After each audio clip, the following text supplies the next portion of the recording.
ప్రస్తుతం స్టూడియోలో ఉన్నారు ప్రముఖ రాజకీయ సినీ విశ్లేషకులు భరద్వాజ గారు. భరద్వాజ గారు నమస్తే. నమస్తే అండి. సూపర్ 6 సూపర్ హిట్ అనంతపురంలో జరిగింది బహిరంగ సభ. దాదాపు 15 నెలల కాలం జరిగిన తర్వాత ప్రభుత్వం ఏర్పడి మొదటి సభగా అభివర్ణించారు.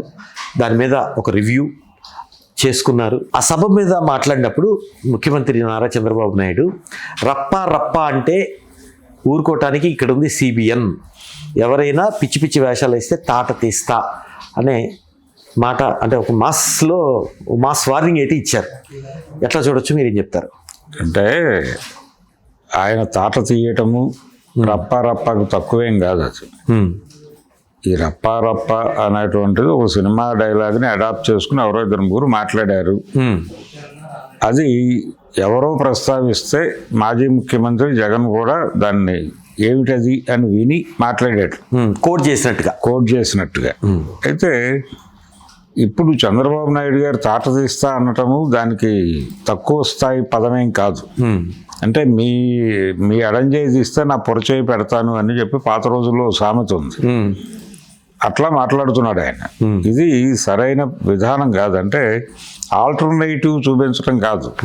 అంటే నువ్వు ఒకళ్ళని తప్పు అన్నప్పుడు రైట్ ఏమిటో నీ ప్రాక్టీస్ నుంచి నువ్వు చెప్పాలి.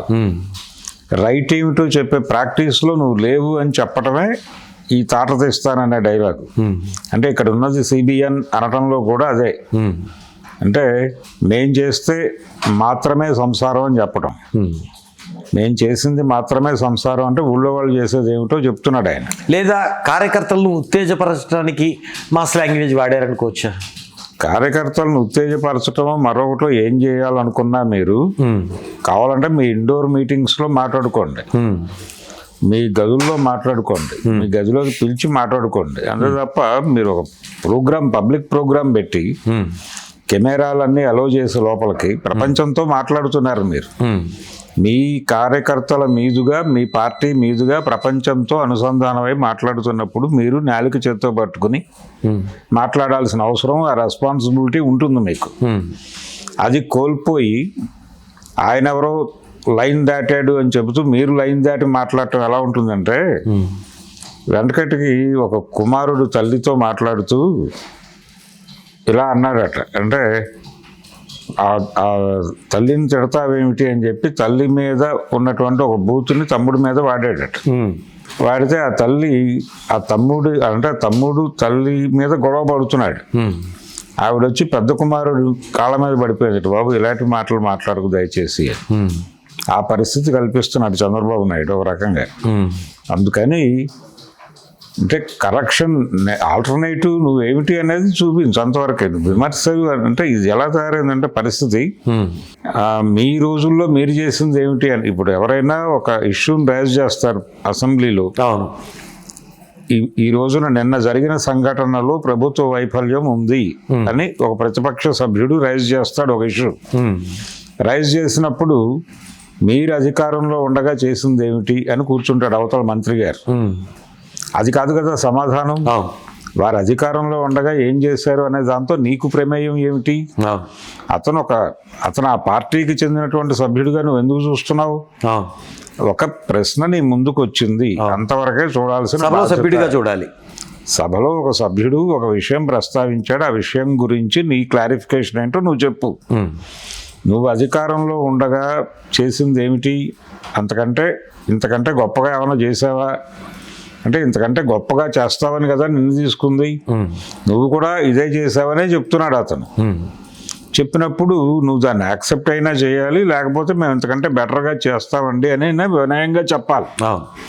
ఈ రెండూ చేయకుండా ప్రశ్నకి ప్రశ్న సమాధానంగా అనుసంధానించి పడుకుంటున్నారు అక్కడ. లేకపోతే దాని మీద గొడవ జరుగుతుంది, వాళ్ళని సస్పెండ్ చేస్తారు స్పీకర్ గారు, వాళ్ళు బయట లాక్కెళ్ళిపోతారు అక్కడ ఉన్నటువంటి సిబ్బంది. అలా ముగుస్తుంది ఆ స్టోరీ. అంతే తప్ప ఎక్కడ ఎవరు కూడా రెస్పాన్సిబుల్గా, అంటే ప్రజలకి జవాబుదారీతరంగా వ్యవహరించకపోవడం వలన వస్తున్న ఇబ్బందులు. చంద్రబాబు నాయుడు గారు ఆ సూపర్ 6 అనేటువంటి సభ ఇప్పుడు జరుగుతోంది అని కదా మొదట సంజాయిషి చెప్పాలి కదా ఆయన ప్రపంచానికి. సూపర్ 6 సభ ఎప్పుడు పెట్టారు వాళ్ళు? గెలిచిన తర్వాత ఎన్ని నెలల తర్వాత పెట్టారు? 15 నెలలు దాటింది. 15 నెలలు దాటింది. 15 నెలలు అంటే దాదాపుగా నీ పరిపాలనా కాలంలో 15 నెలలు ఖర్చు అయిపోయిన తర్వాత అవును. నేను ఎన్నికలలో ఇచ్చినటువంటి హామీలని నిలబెట్టుకోవడంలో సక్సెస్ అయ్యారని నువ్వు ఒక విజయోత్సవం జరిపావు. అవును. ఇవన్నీ కూడా నువ్వు నీ సూపర్ 6 అనేది అంటే చాలా సందర్భాల్లో ఏం జరుగుతుందంటే మేనిఫెస్టో ఇంప్లిమెంటేషన్ గురించిన సభ పెట్టుకోవాల్సిన సందర్భం అది. అవును. కానీ నువ్వు ఎన్నికల్లో సూపర్ 6 అని చాలా వేగంగా మేము అధికారంలోకి రాగానే చేసే పనులని చెప్పావు నువ్వు. అవును. నువ్వు అధికారంలోకి రాగానే చేస్తానని చెప్పిన పనులు చేయడానికి 15 నెలలు పట్టింది అనే దానికి ముందు సంజయ్షి చెప్పుకోవాలిగా నువ్వు అవును. ప్రపంచానికి. ఆయన ఇప్పుడు ఆ ఫ్రీ బస్ గొడవ గురించి, ఆ ఫ్రీ బస్ గురించి ఇన్ని నెలలు ఎందుకు టైం తీసుకోవాల్సి వచ్చింది? నీ పక్క రాష్ట్రంలో గెలవగానే ఇంప్లిమెంటేషన్లోకి వచ్చింది అది. అవును. అది చూసి ఆ రెస్పాన్స్ చూసి కదా నువ్వు రియాక్ట్ అయి పెట్టింది అక్కడ. అవును. పెట్టిన తర్వాత అది ఇమ్మీడియట్గా అమలు చేయలేకపోవడానికి జరిగిన ఇబ్బందులు ఏమిటో నువ్వు ఆ సభలో చెప్పాలిగా. అవును. ఆ ప్రస్తావన లేదుగా ఎక్కడ, ఎవరి ప్రసంగంలోనూ లేదు.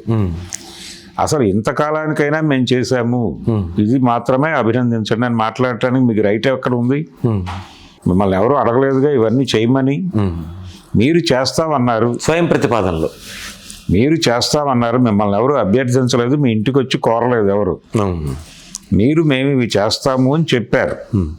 అవి చేయటానికి ఇంత టైం ఎందుకు పట్టిందో సంజయ్షి చెప్పుకుని ఆ తర్వాత సభ మొదలవ్వాలి. అది లేకుండా అది మానేసి అంటే ప్రజల పట్ల ఆ వినయము లేదు మీకు.